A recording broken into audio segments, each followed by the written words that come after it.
Здраво, јас сум Димитар и ова е новото издание на подкастот XYZ. И денес имаме нов интересен гостин, со нас останете до крај и верувам дека ќе ви се допаднеме. Подкастите XYZ се дел од проект на фондацијата ImpactNet, финансиран од Европската Унија. Во меѓувреме да ве потсетам дека можете да го слушате нашето интернет радио, кое што може да го најдете како плеер на нашата интернет страница impact-press.com. Roller coaster ride, hands up in the sky, take you on a ride, love to feel the high, we can start again, laughing to the end, screaming at the top, hope it never stops. Music licensing.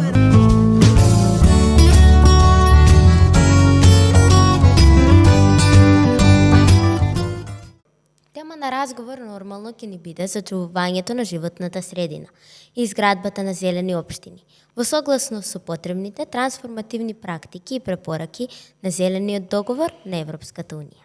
Во разговор со нашиот гостин ќе добиеме конкретни информации како да бидеме дел од заштитниците на животната средина, како да ја минимизираме загубата на ресурси и како да го намалиме влијанието на климатските промени. Преку искуства и вештини на нашиот гостин, ќе искажеме како може да формираме зелена општина како модел на одржлив развој и заштита на природата.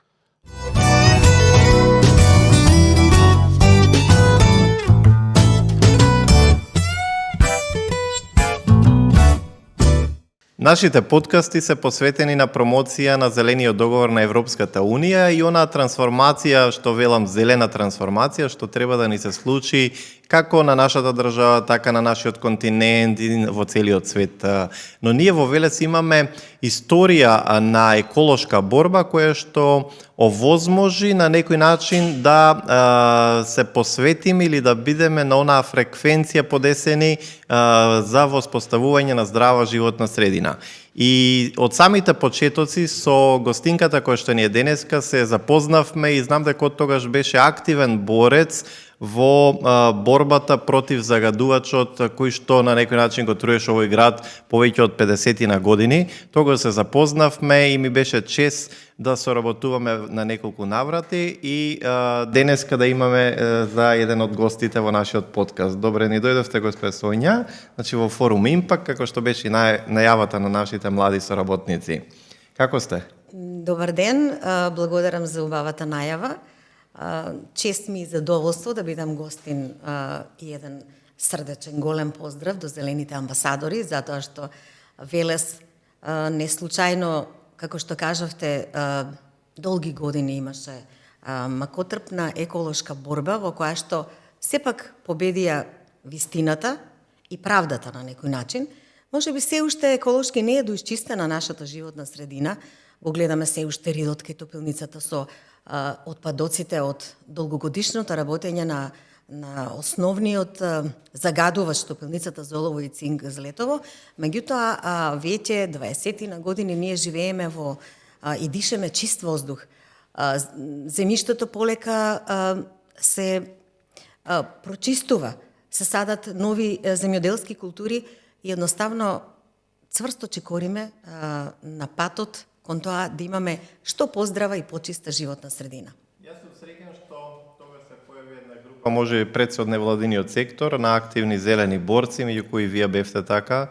Тука се повеќе субјекти, голем дел од нив ќе ги имаме во вие подкасти, голем дел од нив заврши во политика, може би на свој начин ќе допринесуваат со борбата еколошката, тоа не може да излезе од нив, што се вели, мислам дека тоа ни е во гените, граѓански активисти, да продолжиме да действуваме, така да верувам дека тие личности, да не ги менуваме, ќе ги видиме, верувам, во некои од подкастите, некои ги имавме минатата година исто во проектите и се решивме кога некој е во политика или ќе имаме од сите политички субјекти или ќе немаме никој. Така вие сте надвор од политиката, сега сте повеќе со поезијата и образованието. Да, може би и затоа ајде поред некако, ама ми избрзавте. Ќе кажам дека книгава Детските солзи кога течат е изворно документарни раскази собрани од страдањето и патилата на многу родители и нивните деца. Покажам така на не знам дали ќе се гледат мојата камера тука така.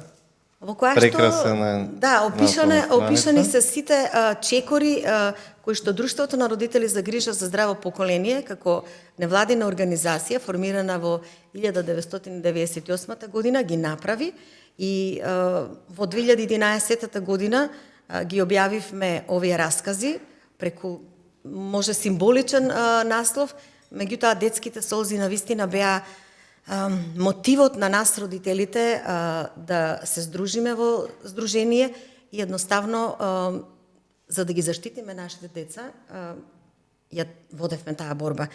Исто така книгата е преведена 2012 година на англиски затоа што екологијата полека, но сигурно станува топ тема настрана политиката, настрана се она што се случува во светот на возрастните, меѓутоа екоресурсите ги губиме полека, но сигурно.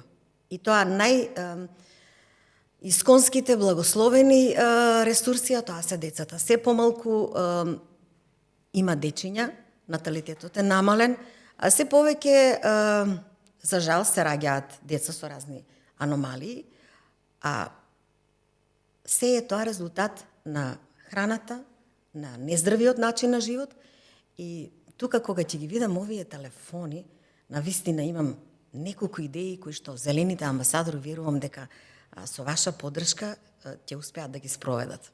Посебно прашање кај го чуваме во вториот дел на разговорот.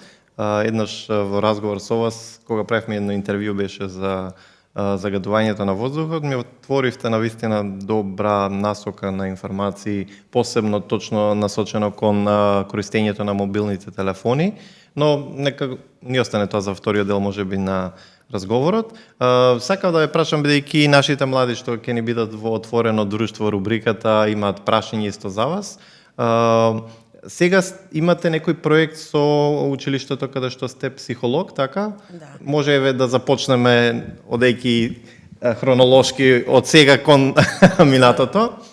Па сега дали да се лоцираме на сегашноста или на минатото, како и да е, децата од секогаш биле моја инспирација.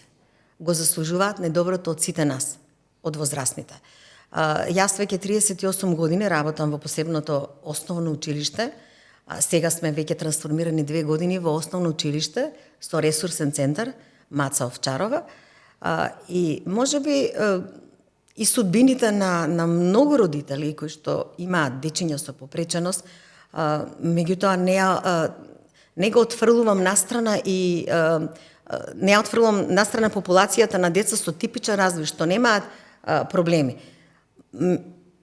Важно, секогаш ми биле онаа инспирација да творам, да се залагам и се што ме во моја можност, моќ да го искористам, да имаат добро, здраво детство, детство без болка, затоа што сведок сум на многу детски солзи, на многу родителски солзи, кога детето без негова вина, поради институциите кои што не функционирале како што треба, тука мислам на загадувачите, испуштале енормни загадливи материи во воздухот, жива олово, кадмиум, сето тоа генетски влегло во организмот на нивните родители, на нивните дечиња. И сега, кога треба да се спаси детски живот, родителот се наоѓа во дилема. Во дилема дали на јавноста да ја каже својата вистина, својата мака, затоа што не постои друг начин да собере финансиски средства за да му возможи на детето хируршка интервенција во странство, каде што, да бидеме реални, станува збор за многу високи суми кои што не може да си го дозволат тоа родителите, а истовремено да се грижи за детето со насмевка, да не почувствува детето дека родителот е во толку тешка состојба, да мора да едноставно да моли хумана помош и поддршка од страна на луѓето кои што се луѓе. Затоа што има и луѓе, не случајно се вели што е човекот, освен еден склоп на добро и лошо. Добро и ѕвер во човекот. Сега, што ќе победи, останува... Секогаш доброто победува, барем од филмовите, од цртаните. Од филмовите, знаеме. меѓутоа, за доброто, секој еден да направи добро дело, ја зголемува таа добрина. А ако стоиш Тереза вели, ако и стоиш малку ако можете едно Така. добро дело, барем направете, не Ако морате стоиш милион. на страна, ако не правиш ништо, седиш со скрстени раце, многу ми гајле за комшијата и неговото дете или на некој си што објавил на социјалните мрежи дека му треба помош.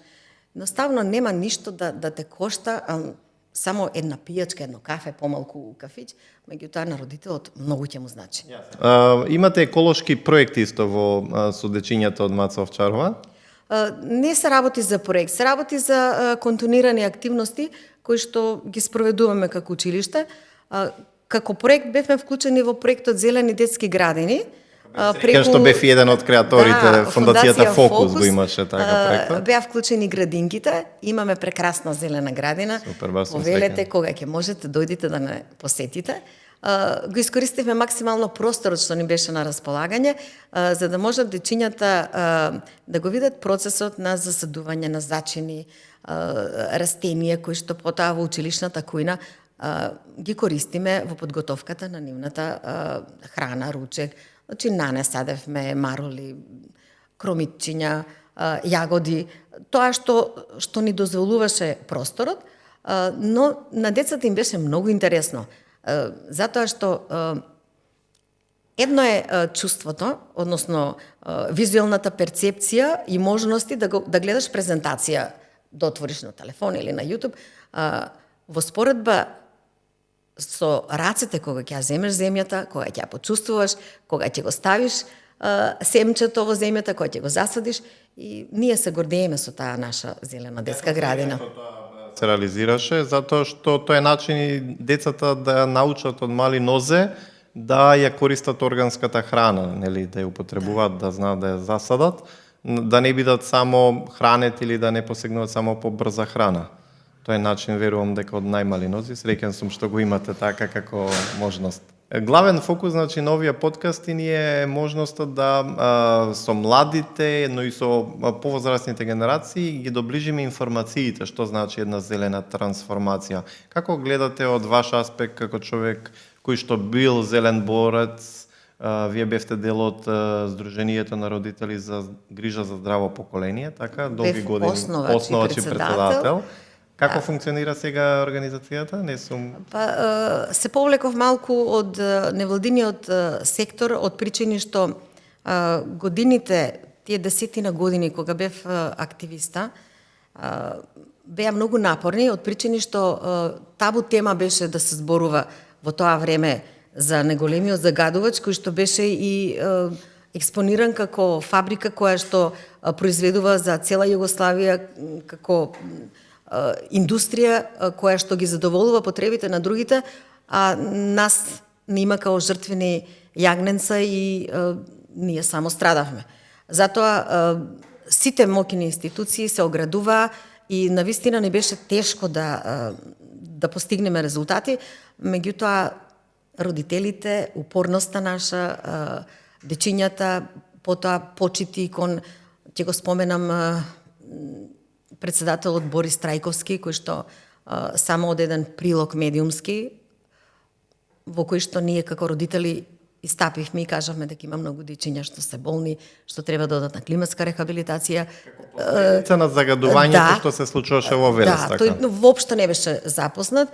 Имаше една спонтана средба само по 2 дена, што бевме изненадени да имаш повик од председателскиот кабинет, кога не слушна со какви проблеми ние се соочуваме како родители.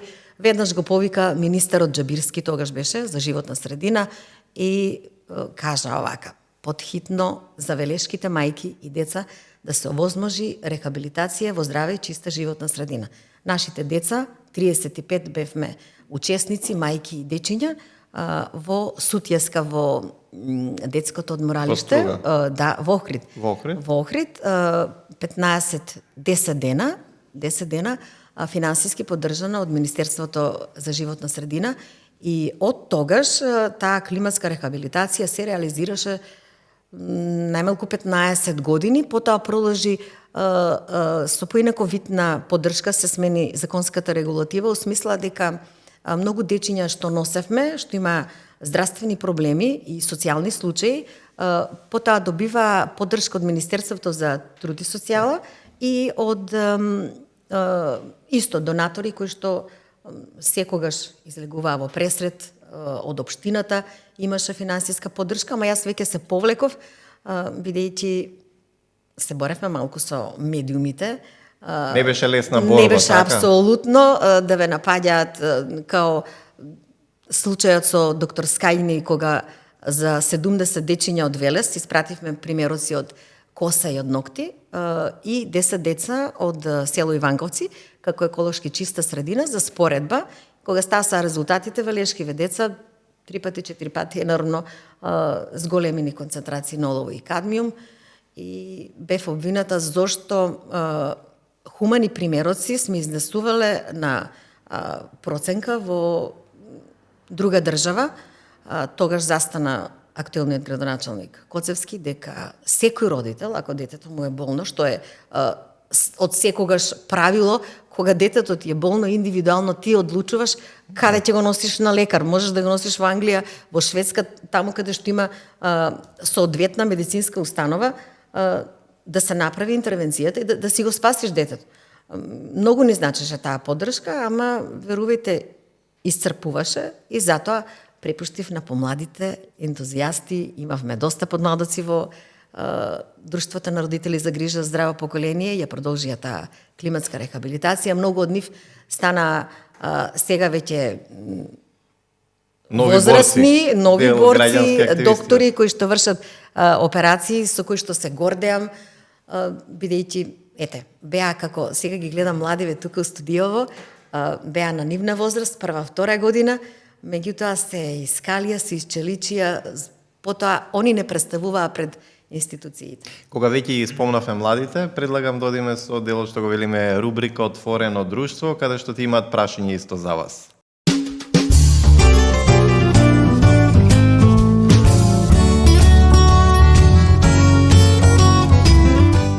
Здраво, јас сум Андреј, ве следевме тоа се што кажавте до сега. Дознавме многу работи за вас и за оние работи кои што сте се бореле. Па имаме ние тука спремено некои 2 прашања за вас на кои што би сакале да добиеме добар одговор како неупатени кон тоа. Која беше поддршката која што ја добивавте како невладина еколошка организација од институциите во борбата со загадувачот?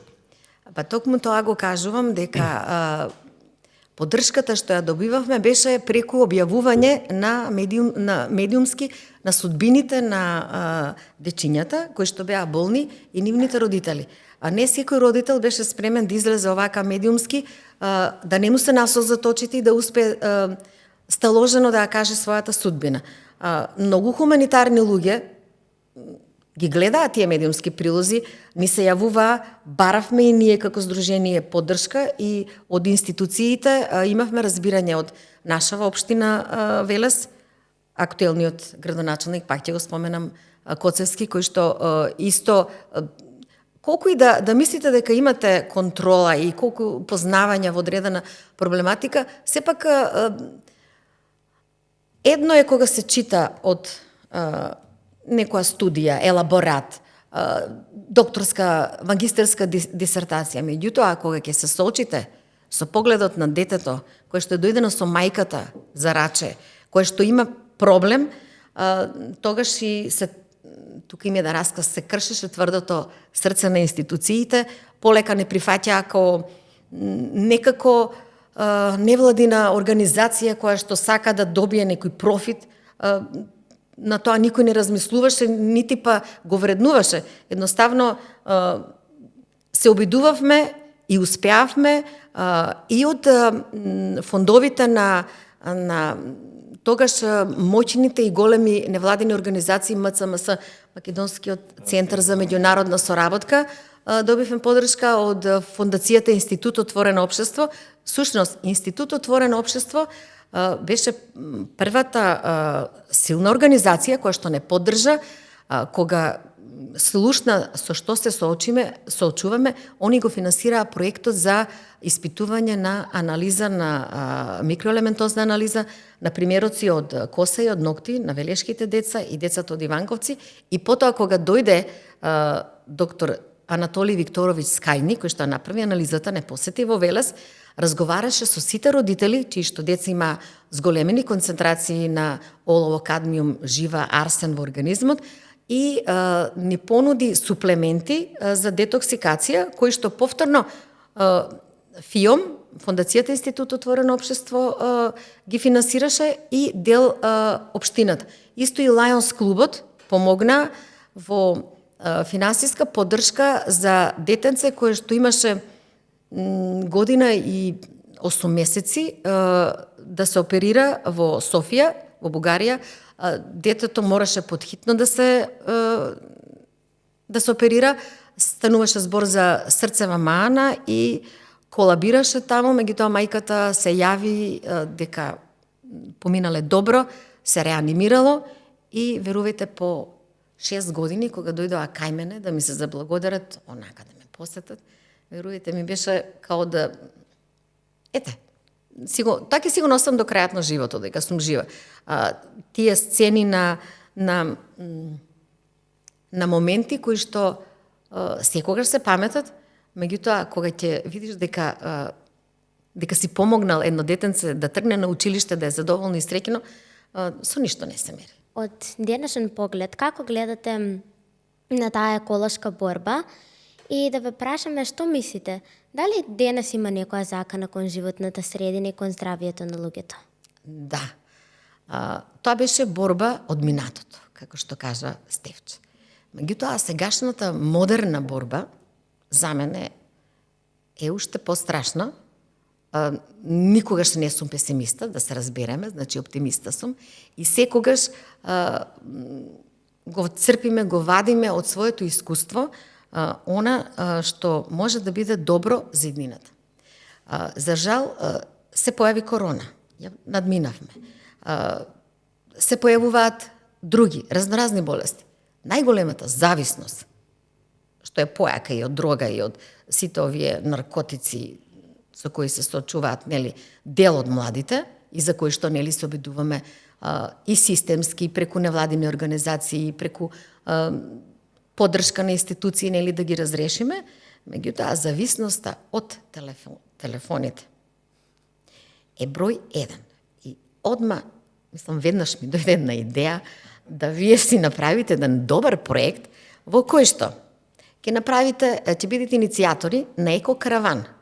Бидејќи Македонија и Велес имаме толку убави еко ресурси и за храна органска, меѓутоа и за прошетки за комуникација. Она што загрижува, сега сум сериозна, не сум научник, меѓутоа сметам дека појавата на болеста аутизам, што е се почеста и почеста кај многу млада популација на деца, е токму заради тоа што можеби родителите несвесно во брзина да се тркаат со работата, со времето, да стигнат, да ги задоволат работните обврски, не му обрнуваат доволно внимание на детето и телефонот е тој што прави аудитивно, визуелни, сензорни стимулации, извор на многу стимулации кои што треба да ги добие он во разговор со братче, со сестриче, со роднина, со другарче, а он ги добива преку телефонот и затоа се повлекува во себе, не воспоставува комуникација не со родителот. Ова го велам затоа што, по случајност, работам во таква установа, меѓутоа сега со процесот на инклузија, се повеќе има инклузирани дечиња со разни видови на попречености, ама аутизмот е број 1 на светско ниво, на глобално светско ниво, не е само во Македонија или во Велес, а може да се направат многу активности. Значи, секој нека појде од себе. Ти си индивидуа за себе, имаш своји квалитети, исто и ти, искористи ги со една добра активност, меѓутоа да бидеш трпелив и упорен, затоа што борбата и победата во било која активност е само со големо трпение и упорност. Екокараванот, само да го спомнам, Значи можете да направите посета со тоа што училишни автобуси. Прво децава дали ги знаат нашите ресурси. Езеро Младост, Бабуна, каде што може да се спроведат преку ден најмалку за 4 сати ангажирање на децата без да го погледнат телефонот активности. Да не ги кажувам, да не откривам се, што се може да се прави. Од фрлање камчиња во далечина, собирање, до посета на градини, садење на цветиња, до посета на фарми, љубов, создавање на љубов кон животни, до посета на манастири, зачувување на нашите културни вредности и традиција. Значи една посета во која што вие би биле водичи.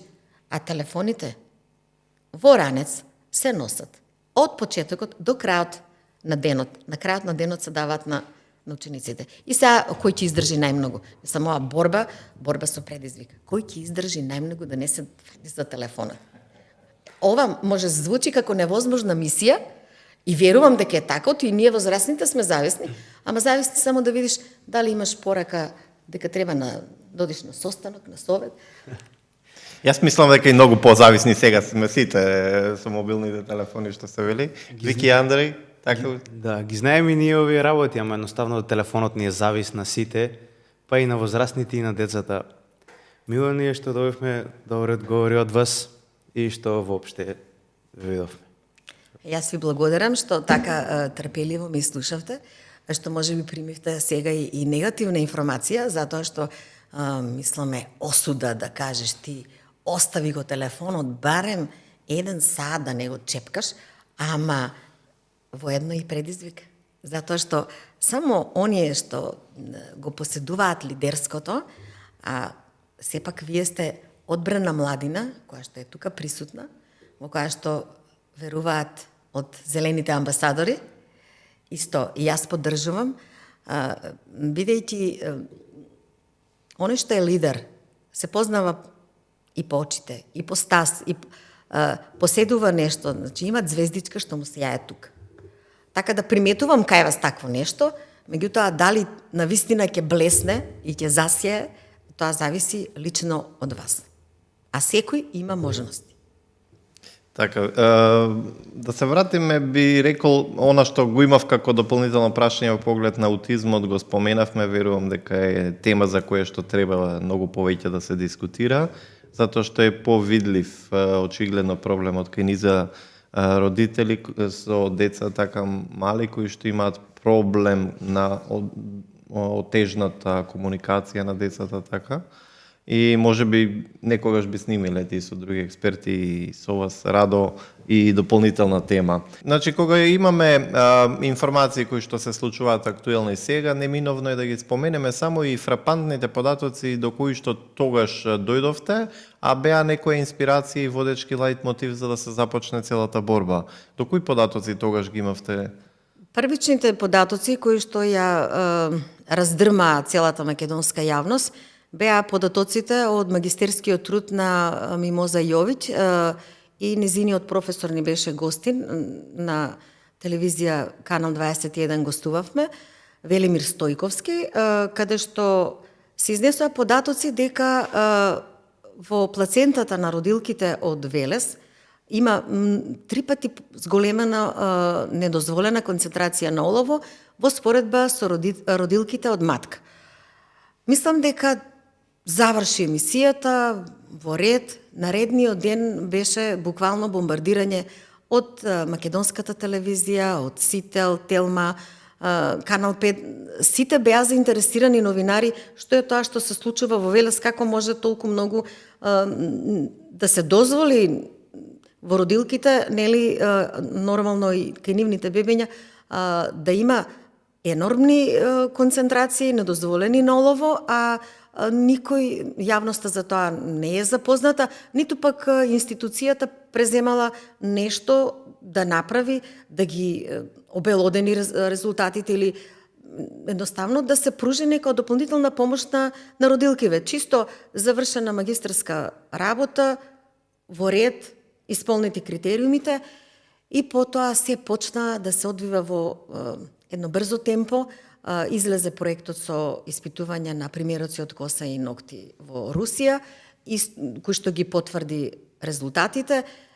Се заинтересира детска клиника, бевме гости со еколошкото друштво, претседателот на еколошкото друштво Вила Зора Ненад Коциć, исто така беше и градоначалникот Коцевски, педијатрите, кои што исто има направено они своји анализи со земање на со користење на инвазивна метода, без да ги информираат родителите. На учениците од Васил Главинов дошле тимот, им земале крв од вена, направили испитувања, мислам дека во Бугарија, затоа што сепак софистицирани методи во тоа време, и исто констатирале дека имаат зголемени концентрации на олово во крвта, но дека тоа као не влијаело врз нивното здравје. Можеби тоа беше одбрана, како и да е. Така почна таа наша борба со тие фрапантни податоци, потоа веќе бара писмена изјава и дозвола од родителите, дали смеат, дали можат на децата да им земат мислам дека контролно испитување да направија. Се сеќам и на испитување и некои научни трудови на господин Стафилов. Да, имаше сега веќе меморијата, нели, бледне, бидејќи поминаа многу години, меѓутоа беа во други ресори, не преку здравство, се испитуваше анализа на почва и па до скоро во гредите на старите куќи, на којник имаше земено примероци. Од длабочината на почвата и стои во поглед на проловите. Олово во примероците, така. Требаше преку Ептиса, ми се чини беше тој проект, требаше да се прави, сега ако го сгрешам терминот, ќе ми простете, ремедијација на почвата и нешто Ненад Коциć на времето правеше преку еколошкото друштво Вила Зора со цели и почвата да биде исчистена за да може да се произведува здрава храна. Имаше обити да се исчисти онаа згура што е како ритната ложена, но тоа не се случи, дури имаше обит некој повторно индустријски капацитет на таа локација да се отвори, но верувам дека оно што ни е и во крвта и во гените на Велешани, ни е нашата борба да продолжи и да не постане Велес повторно жариште на таа еколошка борба. Мислам на таа еколошка катастрофа, затоа што борбата и луѓето сме решени да продолжи ако се појави. Ми беше драго ете вака инспиративно да ве слушнам, можеби во кратко издание денес. Вие да продолжувате на полето и на поезијата, сега активни сте со Рациновите средби, ве следам. Драго ми е што ете инспирацијата постои понатаму кај вас. Кој ви е мотивацијата во поглед на поезијата најчесто? Во поглед на поезијата сепак повторна инспирација е актуелниот живот. Се обидувам секогаш да го прикажам на суптилен начин она што е негативно, за да пораката стигне до секого, меѓутоа завршувам оптимистички со надеж. Надежта е таа што последно умира. Главна инспирација ми биле од секогаш и ќе ми бидат до крајот на животов децата, затоа што за нив вреди да се живее и треба да направиме се во наша можност и моќ да им обезбедиме поздрава и почиста животна средина, меѓутоа и да ги научиме да го разликуваат доброто од лошото и секако ова е навистина и предизвик и борба. Сега кога споредувам што се случува во денешницата, во споредба со она што беше порано беше многу јасно, виновникот се знаеше, може да го лоцираш. Сега каде да го бараш виновникот кога цел свет го зафатил. Но повторно ќе речам, оптимизмот, вербата, на крај на криштата еден апел до сите деца, до сите возрастни, да се радуваат на секој миг кога ништо не ги боли. Затоа што кога ќе го изгубиш здравјето, кога секој ден стануваш со болка, тогаш ќе ги цениш оние мигови кога толку ни беше убаво, да си поигравме уште малку топка, да попливавме уште малку, наместо да трчаме да излеземе од вода, да се фатиме за телефона, да не стасала некоја порака. Тоа би била мојата порака за крај.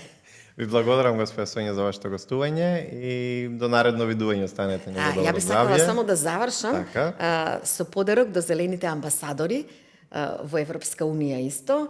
бидејќи ова е Благодарам ке се пренесе така оваа книга. Може и едно рекување. Благодарам многу.